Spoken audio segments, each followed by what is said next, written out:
Bonjour, ici Colin Singer, avocat en immigration et directeur de l'immigration.ca.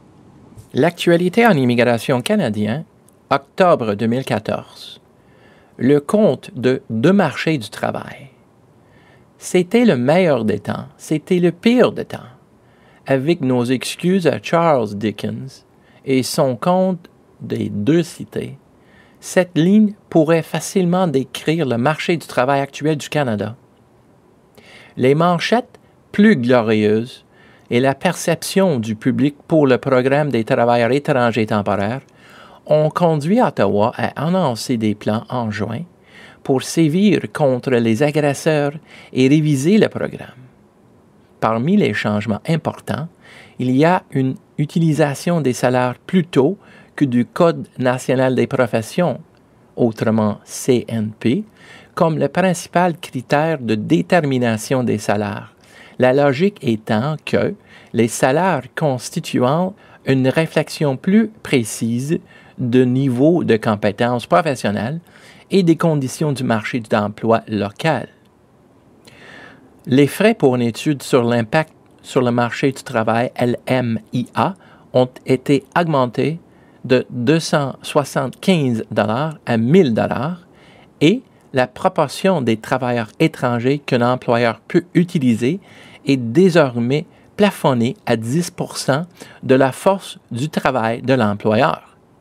Les demandes seront refusées pour le bas salaire et les emplois peu qualifiés dans les régions économiques avec un taux de 6 % ou plus de chômage.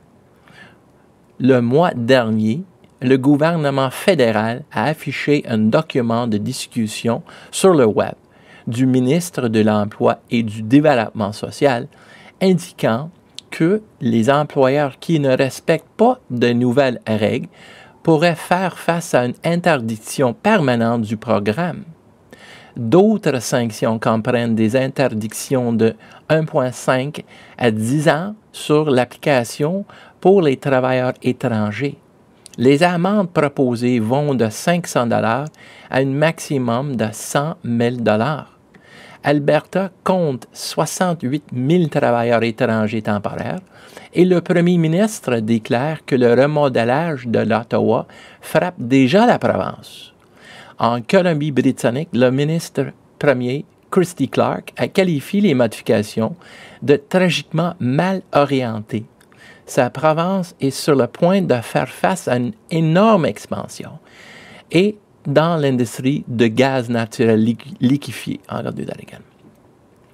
en Colombie-Britannique, le premier ministre Christy Clark a qualifié les modifications de tragiquement mal orientées.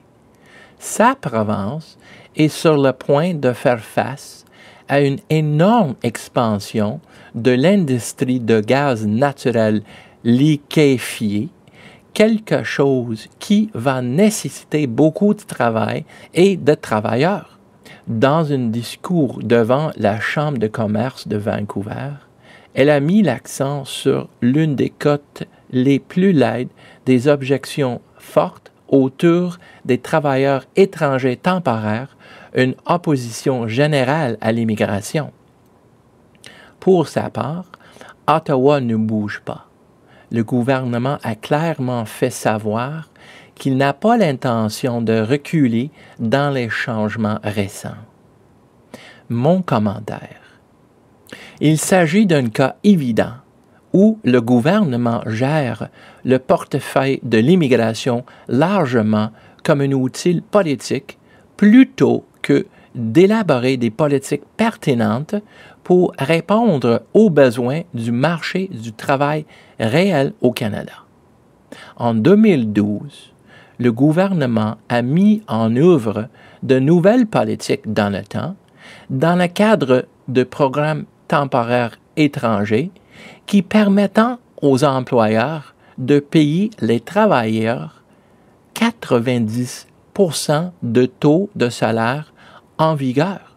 Maintenant, avec une avance rapide des 2 dernières années, le gouvernement se tourne brusquement à 360 degrés et impose des mesures très restrictives qui font plus que compenser les exigences antérieures, tout en maintenant les productions médiatiques orchestrées pour clamer à quel point ils sont s'avérer et protègent les employés canadiens. Pendant cette période très importante, le taux de chômage au Canada a diminué de 7,5% à 6,5%. Source: HR Reporter.